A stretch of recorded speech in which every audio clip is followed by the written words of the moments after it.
I think there is a lot of maturity in the Indian leadership. He put India's interests over his own personal ego, and he reached out to the West. And probably they thought that this was the time that maybe they should shaft Mr. Modi and his party. For many of these Western countries, India remains a very important player. They want to damage India. They're doing it against a particular government in India. But it's quite clear that they are trying to interfere, or they are trying to influence how the elections are going to go. It is a very clear, deliberate targeting of the current government in India.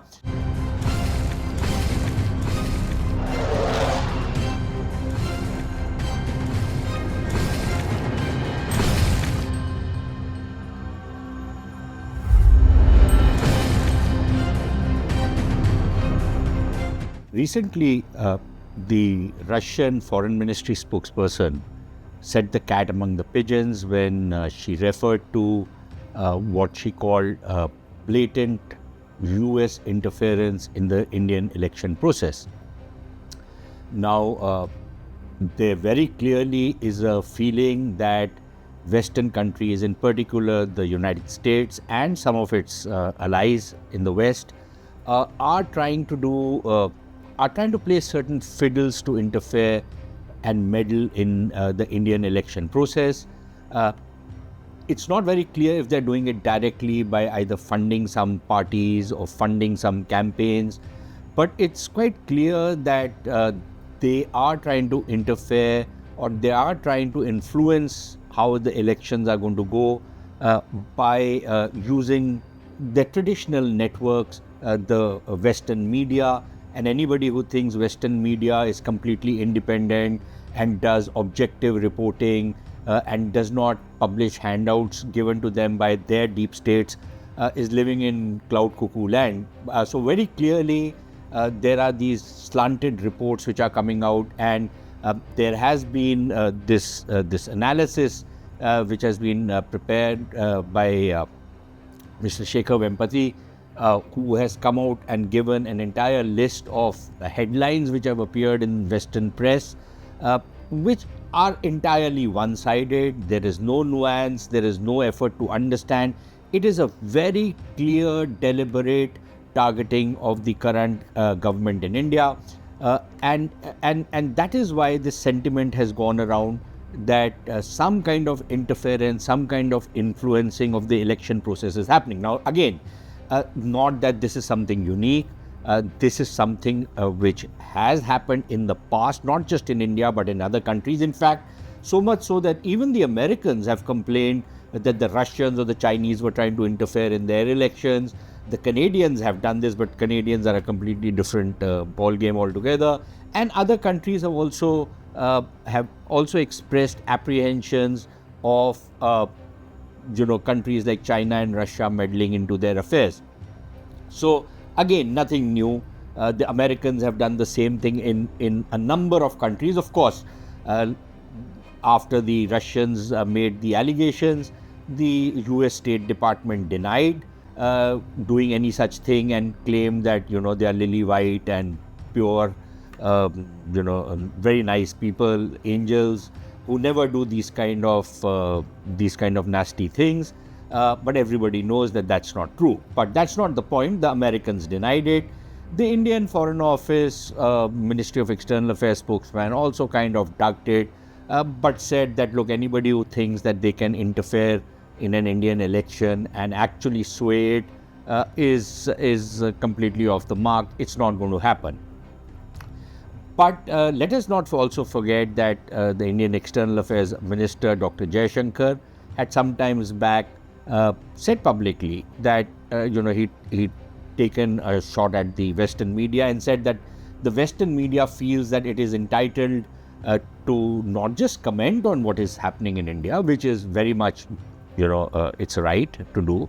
That's what media does, but actually comment in a way that they become an involved party, that they try and become players in the system.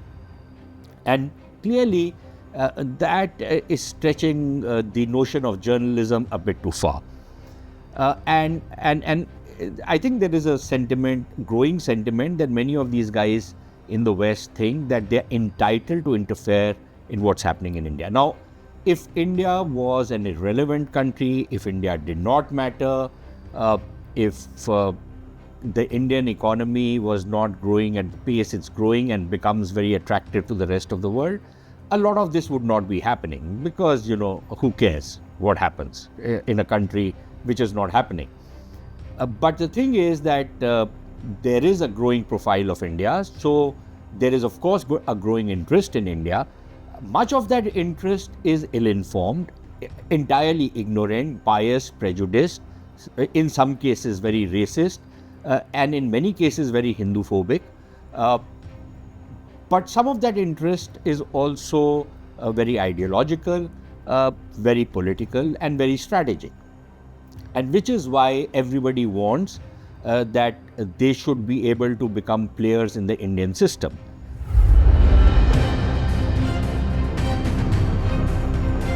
Now, it's not my case that this campaign and this very deliberate, and I would go to the extent of saying slanderous campaign against the incumbent government, which is going into elections, is aimed at.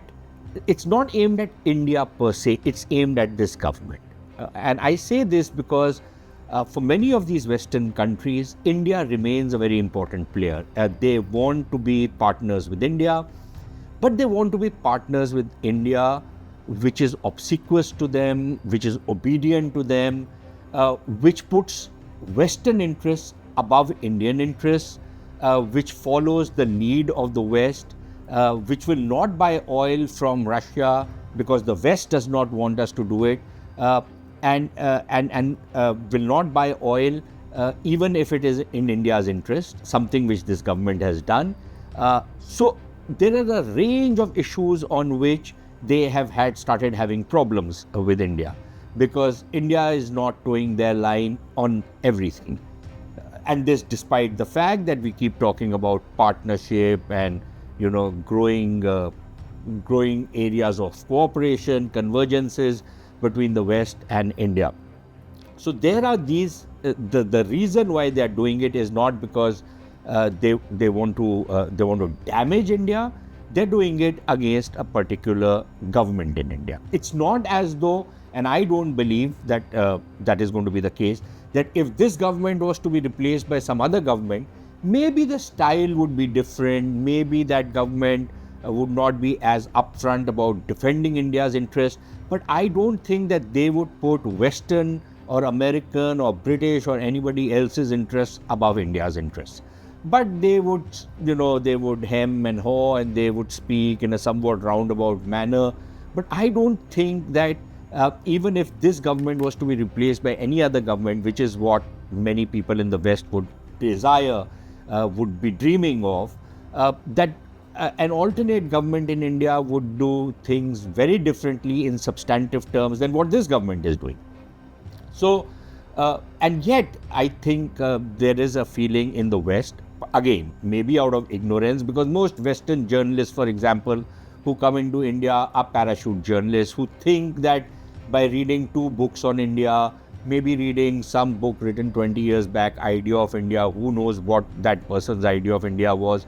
I am the idea of India. Everybody else in India who watches this podcast is the idea of India. It's not some guy who's deserted India, gone abroad, making a living, working as a coolie in the West in some university or some think tank, who represents the idea of India, or who even has the slightest notion of what the idea of India is. And yet, because of the color of their skin, because of maybe their ethnicity, they are used partly to, it's always good to use a brown face to abuse a brown country. So maybe that's the purpose these people serve. None of them their comments are not taken about what's happening in China, what's happening in Russia, or what's happening domestically in some of these Western countries. Their opinions matter only insofar as they relate to India. So that's their relevance. So even when these people leave India and go abroad, their relevance is only vis-a-vis India.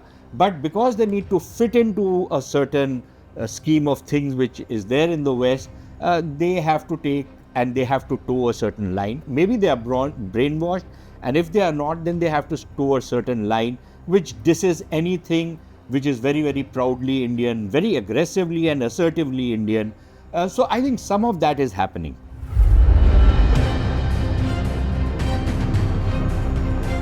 There is another factor which is at play. Now, there has been this relentless campaign that democracy is in danger in India, dissent is being crushed. Of course, when we see the, what's happening in American universities, what's happening in the law and order framework, the amount of repression there is in a country like the United States, where police officers just go and kill somebody on false identity and virtually no action is taken against them. The number of encounters which happen in the West, you compare that with India, and yet India is where rule of law is in trouble. India is where democracy is backsliding. In the United States, a main opposition candidate who probably has a better chance of winning the election is being hounded, but democracy does not come in danger. In the West, in Europe, for example, people of a certain faith are being denied public spaces, the Jews in particular, and yet these people, remain completely overboard. Their democracy is not threatened. They don't become electoral autocracies even when they elect right-wing governments. But India, all of this happens in India. So there is a kind of an a racist ideological angle to what many of these countries are trying to do. And then, of course, the instruments with which they try and influence or create an impression about India are basically their media and their NGOs. Now, what the current government has done is that it has cracked down on funding for many of these very dubious NGOs which are operating in India, very dubious agendas. They would come under one particular, they would state something as their primary agenda, but would be doing something completely different. They were creating echo chambers of their own. They were publishing reports which really had no value, but which were then, exaggerated and inflated to a point where that became the received wisdom of India.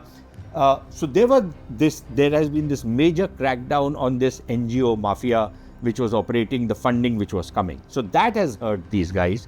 The second thing which has hurt these guys is that even Western media organizations, which felt entitled to violate Indian tax laws, which felt entitled to violate Indian regulations and rules, because of course they were Western. And if you are the BBC, you are the former colonial master, how dare these former slaves of yours rise up and question your bona fides. So when action is taken against BBC, then media freedoms are being crushed. Now, so this propaganda has been going on for very long, and ever since the elections have started, it's like gone to the next level. Suddenly you see all kinds of reports appearing. The intelligence agencies of these Western countries, the Five Eyes as they are called, there are these calculated leaks which are taking place. Again, a Washington Post will publish a report saying investigative journalism. There is nothing investigative about it. It's a handout which has been given to them by their own spy agencies to basically hurl calumny on India, basically to lampoon India, basically to paint India in lurid colors. Now, they have been doing this. Again, within the Western countries, there are some countries which have huge stakes. The United States, for example. So what the US will do is they'll play a dual game, actually a triple game. One, they will use somebody like a Trudeau, who's a non-entity really. They will use somebody like him, completely clueless kind of a character. They will use him to, as a kind of a cat's paw, to try and hurl accusations against India. Trudeau still has not given any evidence whatsoever to implicate any Indian official in what has happened in a gangland killing in Canada or gangland killings in Canada. But nevertheless, his foreign minister keep doubling down on these accusations. So at one level, they will use somebody like a Trudeau because there is nothing much at stake. Canada is in many ways strategically quite irrelevant in the Indian context. But the Americans will not do it directly. They will play it in a completely different manner. They will use their media to make similar charges. But at an official level, they'll try and play it down. But let's be very clear that they have been trying to create some kind of an impression about serious disquiet in the West with the style of working of this particular government. Now, as far many Indians are concerned, this is a government which they think is trying to protect Indian interests.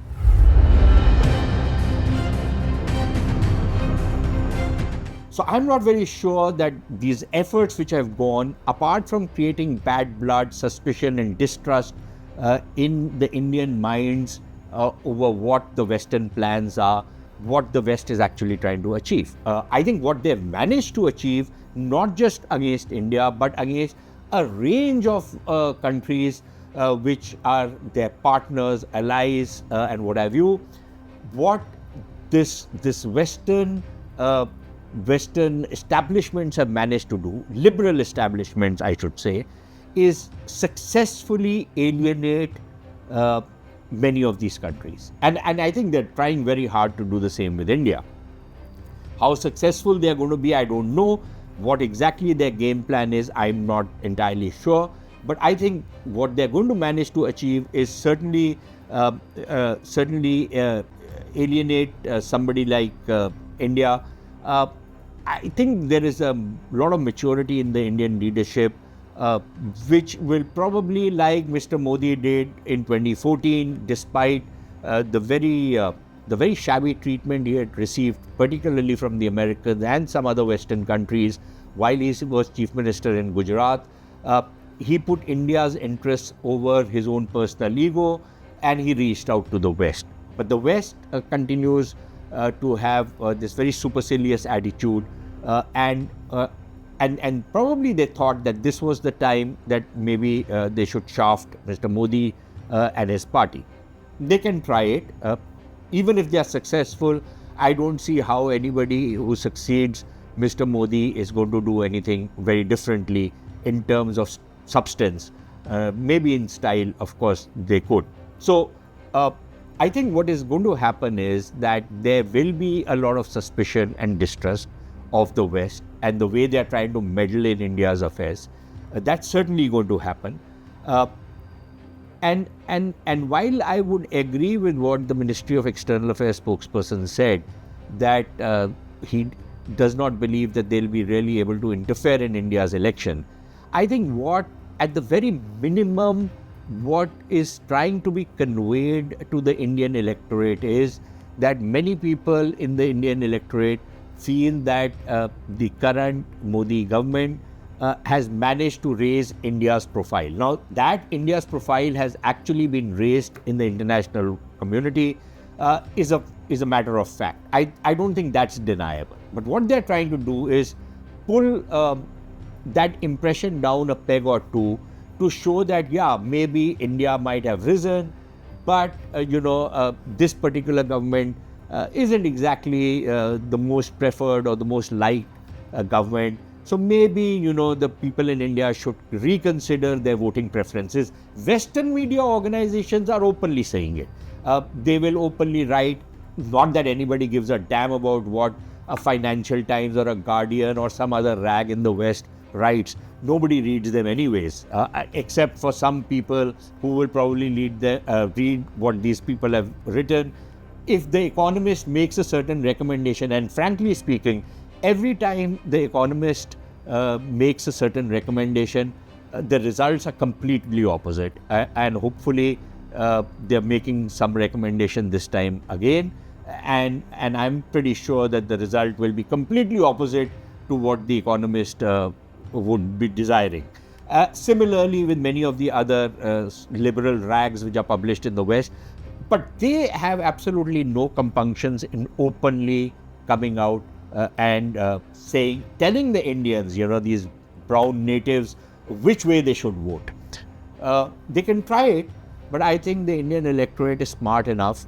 Indian electorate will vote according to their own preferences, according to their own priorities, and not because the West is trying to interfere and meddle in Indian elections. But I think what is very important is that as we go forward, as there are modern tools of communication, the deep fakes and what have you, and we've seen some of them in operation even during the current campaign, I think we will need to be very, very careful on how we handle the media space, the digital space going forward.